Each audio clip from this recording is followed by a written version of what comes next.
it's just us, we'll take it on the road. All right, good. Maybe we'll get the Brous lights and 3 other people. Okay, let's do it. Oh yeah, we could do that. Closing kavanah. Let's just sing, and then if nobody else comes in,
All right. Hi, everyone. How you doing? Okay. Thank you for making it so that it's not just my kids here at this hour, because I was going to make them sit through the whole shiur anyway. So it's just less awkward now that there are other people here too. And by the way, Eva just got off a plane from Israel at 6 a.m. today. She is still here. So, all right. So if folks can come close if you'd like. What a night. What a night. We just came from the most extraordinary session for those who were in this room.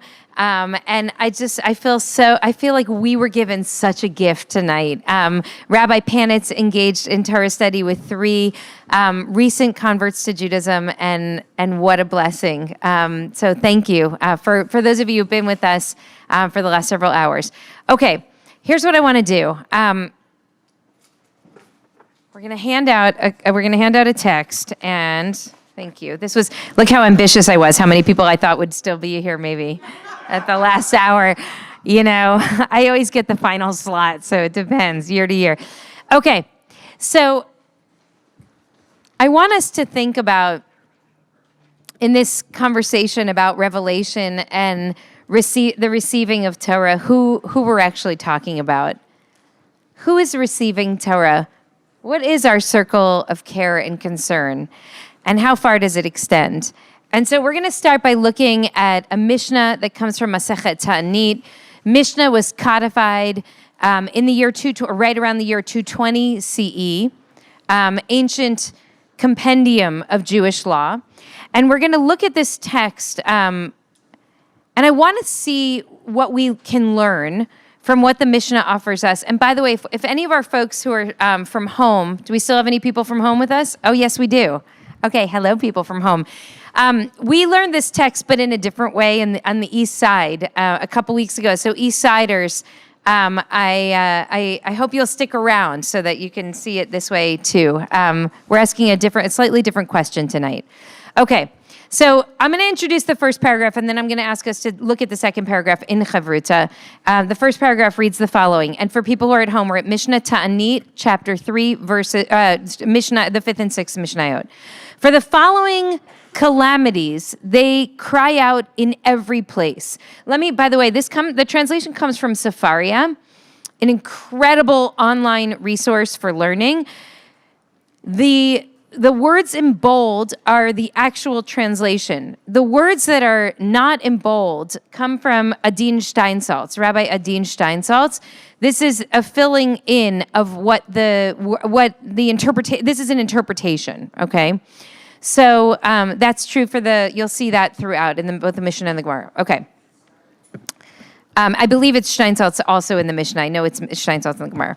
But in any case, the bold is the translation, the non-bold is the interpretation. For the following calamities, they cry out in every place: for blight, for mildew, for locusts, for caterpillars, a type of locust that comes in large swarms and descends upon a certain place, for dangerous beasts that have entered a town, and for the sword. For example, legions of an invading army. The reason that they cry out about these misfortunes in every place is because these are calamities that spread, okay? Mipnei shehi makkah mehalechet. Mipnei shehi makkah mehalechet. It's their whole theme, these makot. They will move, they will spread, they will walk. Okay, so what do we first notice about why we're crying out in this place? What do we cry out for, and why are we crying out? So it's really late, so people are going to have to we're going to have to wake ourselves up here. It's not like you just got married 3 days ago. I don't know what you're so tired about. Okay, so for the folks at home, she did just get married 3 days ago. Okay, not 3. 4 days, okay. Okay, you should be well rested. Okay, so what's the nature of the things that make us cry out, and why are we crying out for those things? Well, why? Because but say what does it mean that it spreads? Can you just say it in in a different language than the text uses here? It takes over. So there are some nefarious or insidious or toxic elements that could enter an ecosystem, and they will spread and take over a larger ecosystem. If we don't what?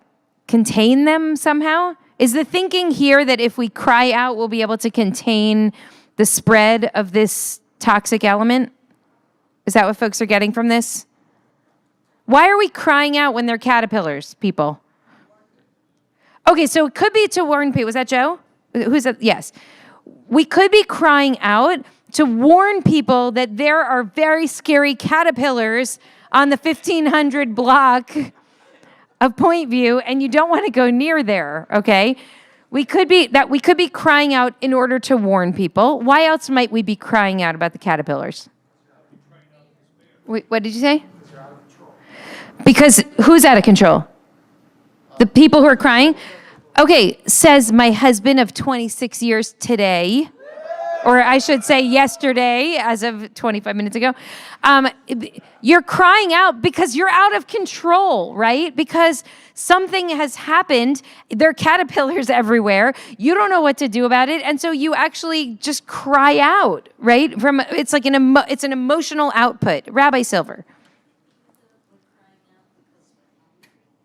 Because they're hungry? What?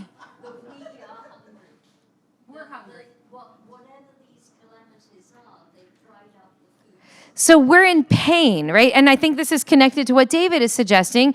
We're crying out because we are in anguish, right? It is an emotional response to an anguish that's happening in the population that directly impacts us, maybe our food supply, maybe our emotional state. There's something very scary and dangerous happening, and this is our emotional response. Did you have a comment, Sasha? It's beyond our control. Something is out of control, and when you're out of control, the best thing to do is cry really loudly, right? It's not the way I want it to be. It's not just descriptive, it's prescriptive. You should just go cry about it for a little while. What? Okay, so is this just a fear-based response? Thank you, Suze. Yes, Matt. Reaching out to others. It seems to me that you're saying it can spread. So if I cry, others are going to hear me. It's the And then what will they do when they hear you? I will do whatever it is to deal with that. Okay, Matt, let's take Matt's idea for a moment. If we cry out, other people will hear us, and what's our hope that will happen when other people hear us crying out because of the scary caterpillars? What? They can come and help us. Yeah? Any other ideas? Yes? Rabbi Len, and then Brianna? Okay, so maybe they will come and sit with us because we have been invaded by an army of caterpillars, and it's very scary. And they're going to come sit with us so that we're not alone as we engage in this invading army. And we're dealing with the mockery of the world because people are like, "Why are you crying? It's caterpillars." And then we're like, "At least we have our friends with us who understand, right?" Okay, Brianna. I can't remember if anyone said this, but they're also warning them, like, watch out, you guys, this thing is coming, the reverberations are coming out. Okay, we could be warning the rest of the world that we are seeing something and we want other people to know about it because it soon might also happen to them, right? Maybe that's what it means when it says, Makkah mehalechet, this is going to move. Right now, it's on my block. Hey, friends. Hello, welcome. Chag Sameach. So we're looking at the Mishnah from Ta'anit, and we'll have some source sheets sent over to you. Okay. Maybe it's about things that are happening in the world. Maybe this is how we have learned to work with one another. Okay, Suze is starting to challenge the premise of not the premise of the Mishnah, but some of the details offered. Maybe we're not talking about caterpillars. What would we be talking about, like, say, in America, 2023? What's the equivalent of a very scary caterpillar from the Mishnaic times? What? Coronavirus? Okay, could be coronavirus, like it's in Westchester. Do you remember that? You remember when it was in Westchester? Right? Like it made it to the United States and we're crying out. Why? To warn, we're scared. We're scared. We don't want to be alone. Like imagine we're in Westchester now, okay? The coronavirus has made it to us and we're crying out because we're scared, because we don't want to be alone, and also because we want to warn the rest of the country, this thing is real. It's made it to my town. It could make it to yours. That's good. What else in America 2023 could it be? Wait, hold on. Okay. Who's answering this? Suze? Okay, it could be the Proud Boys, right? Like there is an ideological extremism that has entered our social and political culture that threatens to do great harm. Take it seriously, folks. I have seen it up front. I was there when it happened. You need to know what I saw, right? But by the way, I'm not making any analogies to Proud Boys, okay? I'm reading and listening to this incredible book by Jonathan Friedland, who's a journalist from The Guardian. It's called The Escape Artist. Did anyone read this book? This book is incredible.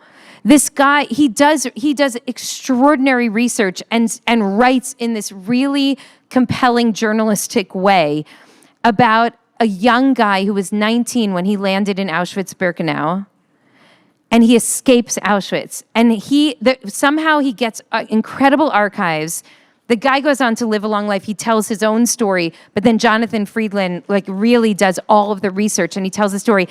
But do you know what the breaking point was for him, or the turning point was for this guy, Walter, when he was in Auschwitz? And he witnessed all kinds of horrors, experienced incredible loss. The breaking point was when he realized that even until the moment that the doors of the gas chambers slammed shut, people still believed that they were taking a shower. People still, even when all evidence was to the contrary, even when they saw that nobody ever came out of the shower, even when they saw truckloads of bodies, they believed that they were taking a shower because they wanted to believe that this lie that was being told. And what drove him to escape was that he needed to tell the truth, because he needed to warn the world. He believed that if only people knew the truth, if he cried out, that the whole world would hear and people would do something about it. They would stand in solidarity. They would bomb the train tracks. They would do something to protect, to stop the madness from happening. Okay, I highly recommend this book. Yes, Teresa. The Escape Artist, it's called, by Jonathan Friedland. I was going to say all of these things, including for the sword, are things that eat away at things. They eat away at society. Caterpillars eat away at our leaves. All of this stuff, but they're also preventable. So they're things. It's not like people don't cry out about hurricanes necessarily because those just happen. But these things, you can control mildew. You can control how often you kill people. These are things that if you cry out about them, something can be. Okay, so Teresa's argument is these are all controllable forces, and if we cried out, we could do something about them. Okay, I'm not sure I agree about hurricanes, but we'll come back to that in a minute because I think our folks in the back are going to say something about hurricanes. Hello. Okay, nothing about hurricanes. Sorry to disappoint. Yes, hi, I'm Stephanie. Nice to meet you all.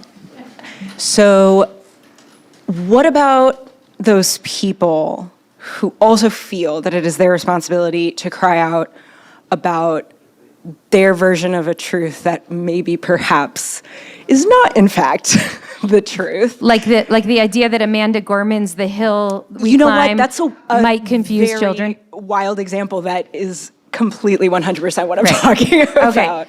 Okay, so you raise a good question, and I'm gonna put it in the parking lot for a moment.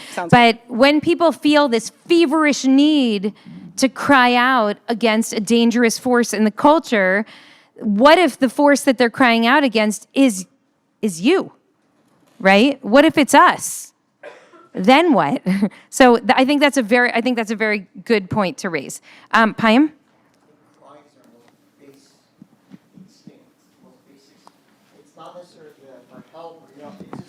Nothing left to do, we cry. I mean, Neruda had a poem, "The Children Cry," and he couldn't come up with a metaphor, so he just wrote, "The children cry like children." Okay, Payam's saying something similar to what David and Rabbi Silver said, which is sometimes we just need to express ourselves when we're feeling immense fear or we're just at a total loss and the tears actually flow. Thank you for that. Esra, last comment. For now. Going back to the text. Oh, yeah, thanks. Hi, Esra. Going back to the text, maybe this theme of the nature of the calamity is one that doesn't discriminate, that everyone suffers equally from mildew. It doesn't matter if you have, maybe, I don't know, maybe if you have more money, you don't have mildew. But if it's insidious enough and you're not paying attention, everyone's going to have to deal with this. And so it really brings everyone to their knees because at some point there's something so viscerally vile that every human is going to cry out in a very vulnerable way from this. That's so it doesn't matter the color of your skin or your politics or whatever. Nobody you will be also free suffer. of this threat. Yeah. That's great. By the way, I think very often about this. Some very smart person said early on in COVID that everyone kept saying, we're all in the same boat. It's the great equalizer. And some very smart person, I don't know who, said, we are not all in the same boat, friends. We're all in the same storm, but we are in very different boats in this storm. And I think about that all the time. But I think the same applies here. These threats will impact different people differently, right? People with resources will not be devastated by the caterpillars. They might be harmed, but they won't be devastated. But your point remains that this will touch everybody in some profound way, right? COVID touched everybody, whether we were resourced or not resourced, it touched everybody. Okay, I'm gonna ask you to do something. We're gonna do this for literally 3 or 4 minutes. Read the second paragraph of this Mishnah with somebody who's right next to you, and let's make this Beit Midrash sing like a Beit Midrash. Do you know what I mean by that? It means we're gonna read it out loud. You can read it either in Hebrew or in English, your choice. You can skip the non-bolded words, or you can read them if you want to hear someone's interpretation. But I want to make sure that everybody in here has somebody to read with, and so let's go. Let's see what it adds to our understanding. Okay, I'm pulling us back. Who can offer in one who can tell us what's going on here? Somebody brave. Yes, Irv, you got it? Yes, what it's saying is that you should not wait till kids are being eaten. You should give the warning beforehand. Don't wait until a child's been eaten to do the right thing, right? So this might be reflecting on the first Mishnah by saying, don't wait, but issue the warning so that you can save the children. Okay, that's good. Yes, you had a comment. I was just going to say that it's kind of like that reminiscent of early COVID, the flatten the curve. It's like take the preventative measures before it gets worse. Okay, and that's very empowering, by the way. There is something that you can do if you catch it early enough that you can stop it in its tracks. It does make me want to go back to the question that Sue's had me ask earlier, which is, in America, the year 2023, aside from COVID, what else? Okay, so let's just do a little popcorn here. Like, what? Like the anti-trans legislations, right? What? MAGA. Anyone think about like gun violence in our, what? Climate devastation, right? Like when you see a hint of these dangerous, toxic elements emerging in a society, you do something. You can't do nothing, you do something. Now, in this case, an incident occurred, and that incident was that in the town of Ashkelon, has anyone been to Ashkelon? Okay, in the town of Ashkelon, a little bit of blight was found. Not a lot of blight, a little teeny little bit of blight, enough to fill the mouth of one oven, okay? A little bit of let's say the blight is like some kind of toxic mold or something. And what happens? The Zikanim, the elders from Jerusalem, come down, as Rabbi Tzadok and I just noticed from the language. They're in Jerusalem holding court. They all go home to their hometowns and they declare a fast, right? There's a tiny little bit of blight in Ashkelon. That's a big deal. When they declare a fast throughout the entire Eretz Yisrael, throughout the entire land. Why? According to the commentary here, the blight spreads quickly, okay? I'm gonna ask you to put a fine point on that for us in just a moment. Furthermore, they decreed a fast because wolves had eaten 2 children in the Transjordan. Oh, no. Actually, Rav Yossi says, don't worry. They didn't actually eat the children. We saw wolves there. And when you see wolves, you think, those wolves could eat 2 children. So we need to do whatever we can do. Okay. Are they fasting throughout all the land of Eretz Yisrael in order for self-protection? Is that why they're fasting? Because some of the things we've said is self-protection, like you're in Westchester and you're sounding the warning. Everybody, COVID's real, wash your hands, right? Because it could come to you. Is it self-protection or is it something else? Rabbi Mirov. I was at a crew breakfast this morning, and the Giants of Justice were about it, and I think it's to protect workers. You know, they were talking about clergy who sat in the street to get attention to a cause that wasn't their own, but their hearts led them to take a stance to help people that were in peril. That's interesting. So it might be that it's not to protect ourselves, but it's to protect the protectors. Remember when everybody was banging the pots and pans at 7 p.m. to thank the first responders and the nurses and doctors? Like, if people don't take care of themselves, the people who are going to have to take care of them are going to die. So it's not just about me protecting myself, it's about me protecting all the good doctors and nurses of Westchester. Okay. Matt? What I'm thinking is Jonah. The other Westchester, the New York one. Yeah. What I'm thinking is Jonah, where Jonah comes in and says, God doesn't like you, you better put on the... Yeah. And apparently they thought God would say, oh, you're fasting, I'll get rid of the blight. I assume that's what... Is that actually like... Do they actually believe that if they fast, that God will end the blight, or God will end the wolves, or God will end the caterpillars? Do they actually believe that? That's a question. Britt? I was saying that I say all the time, if I don't know what to do, go to bed. Doesn't matter where I go to bed or who I go to bed with, just go to bed. What that means, and I think it's very similar to a blight or seeing wolves, is the idea is you just stop, go full stop. Just stop. And allow whatever needs to reset. Okay. And then maybe it's God, maybe it's a good idea will come to you. Maybe you'll just know, like, drink more water, right, or whatever. But just stop.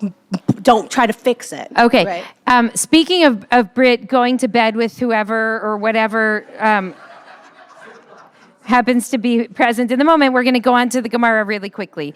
So, but let me just put a fine point on this for one moment. The rabbis seem very clearly to be saying in Mishnah Ta'anit 3:6 that when there was even so much as a little bit of blight in Ashkelon, they stopped everything and everyone fasted. It is not easy to fast, right? They stopped everything all across the land. When there was so much as 2 children eaten by a wolf, they stopped everything. Oh, no, they weren't even eaten. We just saw a wolf that might harm a child the day after, a year after Uvalde. I just want to ask us to think about what it means to imagine a society in which even a hint of a possibility of 2 children being in danger makes us stop everything and figure out how to sound the alarm nationally, not only in the place where the pain exists in that moment, but across the nation. Now, if you look at the Gemara, and we're now in, for those who are following us from afar, I'm looking at the Gemara from Ta'anit 11a. And if you're following in Sefaria, it's about 3 to 11, okay, in the Sefaria notation. So now Rav Yehuda says that Rav says that anybody who has food, you have food for yourself, but nevertheless you make yourself go hungry in years of famine, will be saved from an unusual death. So I want you to just imagine this scenario for a moment, then we'll get to Brit. I want you to think about this. People are hungry, they're hurting, they're dying from hunger. There is a famine across the land, but you're fine. Whether you're fine because you inherited wealth, or because you're just smarter than everybody else around you, or because you just got lucky, you're fine. You have enough food to eat, but everyone around you is suffering in this famine. What the Gemara seems to be indicating is that the human way to respond to this scenario is what? To go hungry, right? I wouldn't have translated as starves himself because the words are, to go hungry. You don't eat a feast when everyone around you is starving. Why not, folks? Why do you not eat a feast when everyone around you is starving? Because it's just rude. It's just rude, right? They are not going to be any better off if you're also starving, but it's disgusting. You don't make a feast when everybody's suffering like that. That's not human. Some part of you is getting lost here. Okay, but then look at what Reish Lakish says. Reish Lakish says you can't have sex during years of famine. You cannot have conjugal relations in the years of famine. Now, the commentator here, Rabbi Adin Steinsaltz, says, so that children won't be born during those difficult years. I wonder if we agree with that commentary. Is there any other reason? Okay, so you understand the reason that Steinsaltz says is there's so much suffering all around. If you have a child into this suffering, that child will inevitably suffer. I have had many conversations with people in our community who've come to say, I don't want to have children because of climate devastation and gun violence. And I just don't think it's ethical to bring children into the world. So it seems like Steinsaltz is reading that as have you heard that? Have you felt that?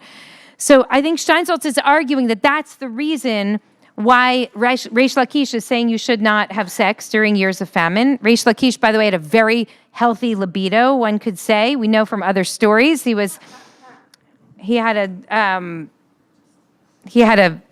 healthy libido.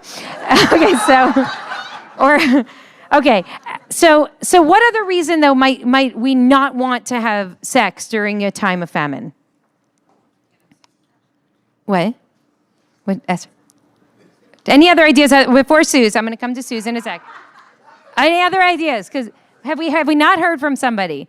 Why should you not have sex according to Reish Lakish in a time of famine? Suze. Oh. Because you never know the immune systems of people. When you're in a famine, when people are starving, they tend to have a low immune system. Okay. Okay, that's possible. There might be some scientific explanation. I'm looking for more of an emotional one. That's good. Maybe okay, wait, what?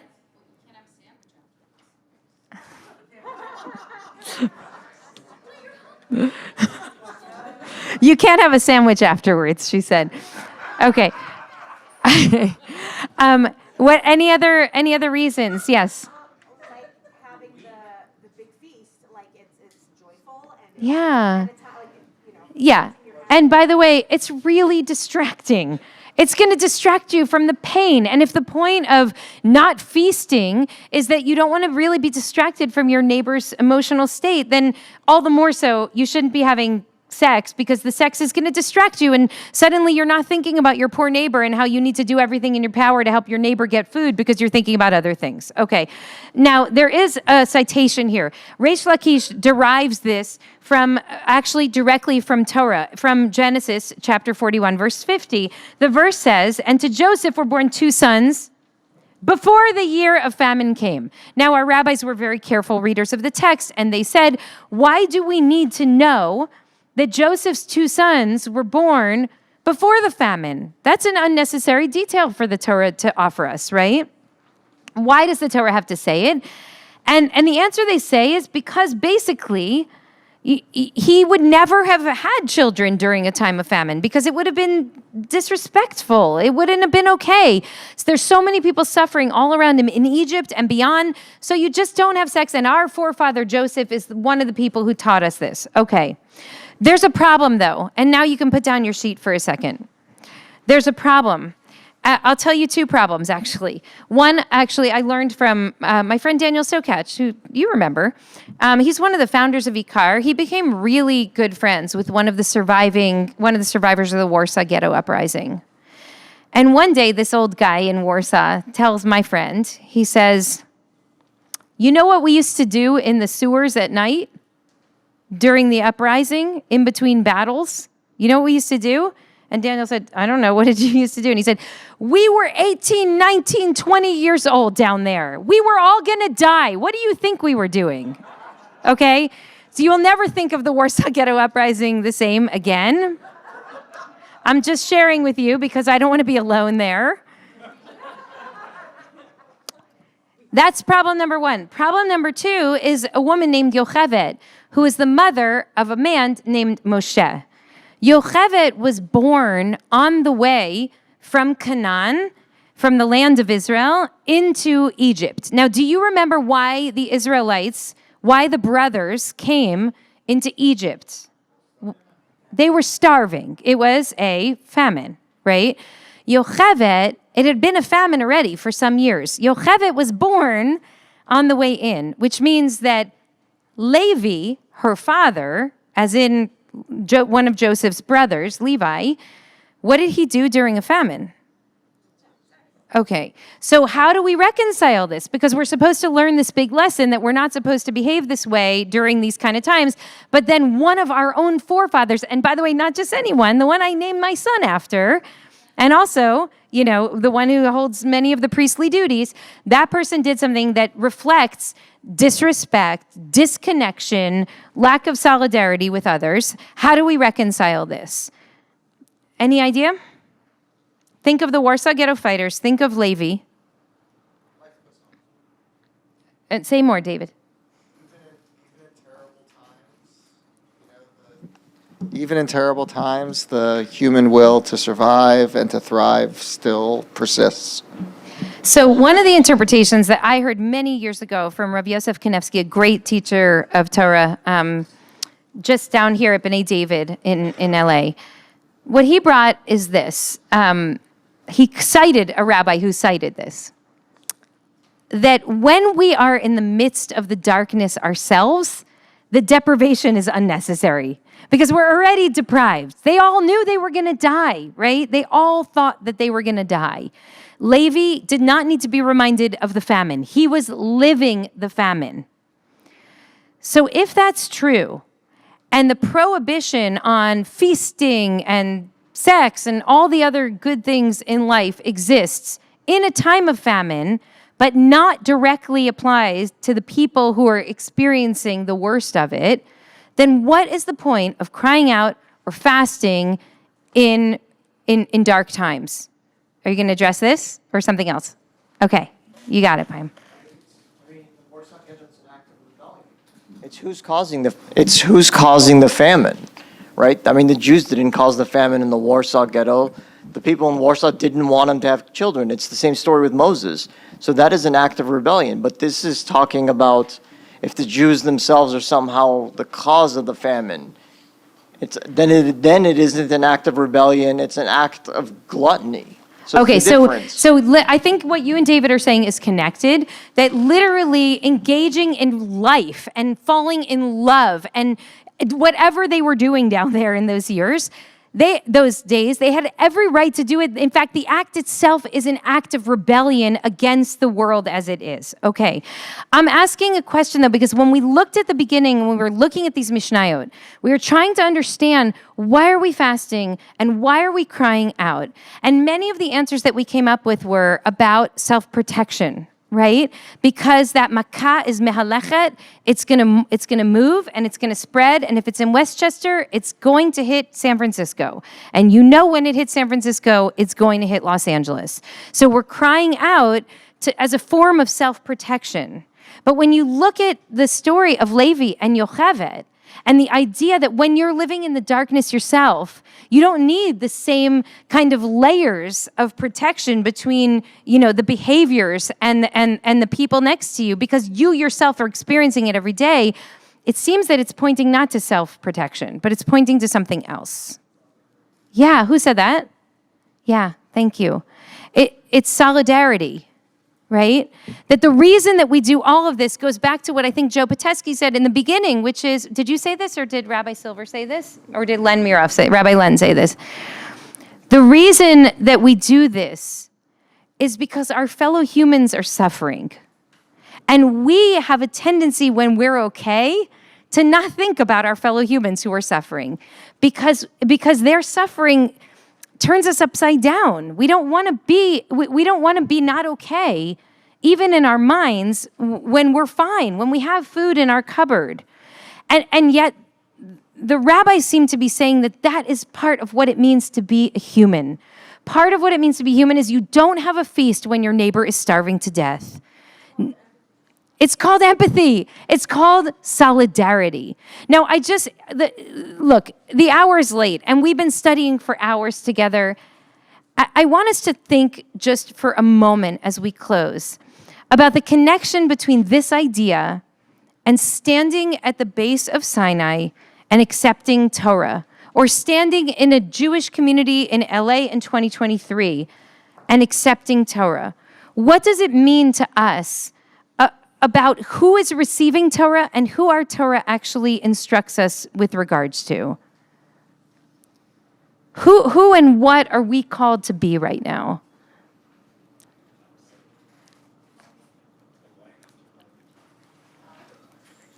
So there are interpretations that come from the book of Exodus that when the people stood at the base of Sinai, they were like one people. They were united as one.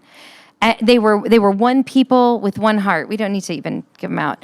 Oh, that they were like one people with one heart. But there's something that interesting that happens with tribalism when you have a tribe, like our people did in the desert, and like we do now. The biologists tell us, and the neuropsychologists tell us, that once you find yourself in a tribe, and there's something so powerful about being in a tribe, the deeper your connection to the others in your tribe, necessarily the greater your antipathy toward people outside your tribe. We all know this because we felt it, but think about this. Science proves what we know in our hearts. The more strongly connected we are to our own tribes, not only do we feel less strongly toward others, but we hate those guys. They're not in our tribe. They're in the other tribe. They're in the other synagogue, right? Or they're in the other religion, or they're in the other camp, the other political camp, right? And what the tradition is saying to us is, be careful in this moment of the most profound sense of unity as a community that our people ever existed, which is when we stood at the base of Sinai and we were like one person with one heart. Because that is a powerful, intoxicating, wonderful, amazing thing. We should seek out our tribes. We need our tribes. We need to belong to our tribes. But be careful, because the deeper we go into our tribes, the worse our relationships will be with everybody else. The less likely we will be to give a damn if our neighbor is in a famine, as long as we have food in our own cupboards. If the shooting is in Texas, as long as we have good gun laws in California. Do you understand what I'm saying?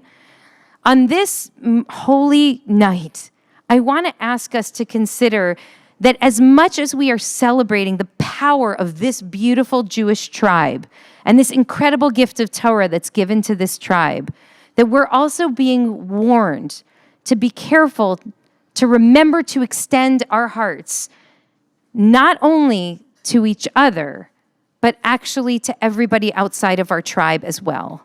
That's really hard to do. When you're in Jerusalem on Shavuot, and I suspect some of you may have spent Shavuot in Jerusalem, yes? Any of you? The most amazing thing happens. You're studying in all these little shuls and homes all around Yerushalayim. And then, like, the sun is starting to rise, and people just pour out into the streets. And all these people from all different kinds of Jewish backgrounds come together. And for a moment, before they start, like, throwing stuff at the Egal minion at the Kotel, for a moment, you're like, oh my God, it's like we're standing again at Sinai. Like, all of us in all of our differences, it's so beautiful, it's so holy. That is something we should strive for. We should fight for that feeling. And let us never forget that the stronger we have that feeling toward each other, the more we have to invest, even by denying or depriving ourselves of some of that natural instinctive yearning to fulfill our own needs. The more we have to invest in reaching out beyond our tribe and working to really create the beloved community, not only inside, but also for everybody. With that, I'm going to invite us all to please rise. We're going to close with a nigun. This was an incredible night of learning. I have so much gratitude to our amazing team, to Michael and Nick, who are still here late night, to Morgan and Elise, to our rabbis and our teachers. Let's close with a nigun. Even before you run out to the street, we'll do a short one, and then we'll take the spirit. I want to invite you to take one thing that you heard or that you learned or that inspired you, and let's just bring it with us into this holy moment, so that it can hopefully have a reverberative effect for us in the days ahead. Ya na na ya na na na na na na na na na na Ya na na ya na na na na. Na na na na na na na ya na na na na na na na. Ay ya na na na na. Ya na na na na na. Ay ya na na na na. Ya na na ya na na na na. Ya na na na na na. Ya na na ya na na na na. Ya na na na na na na ya na. Na na na na. Ay ya na na na na.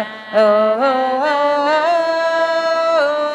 oh oh. Ay ya na na na na ya. Oh oh oh. Ay ya na na na na.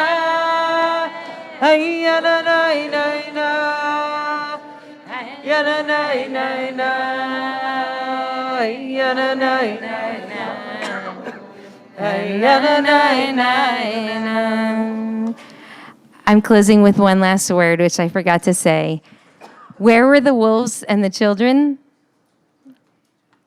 Do you remember? In the Transjordan, on the other side. It wasn't even in our land. It was on the other side, right? Like the text is really saying, take this seriously.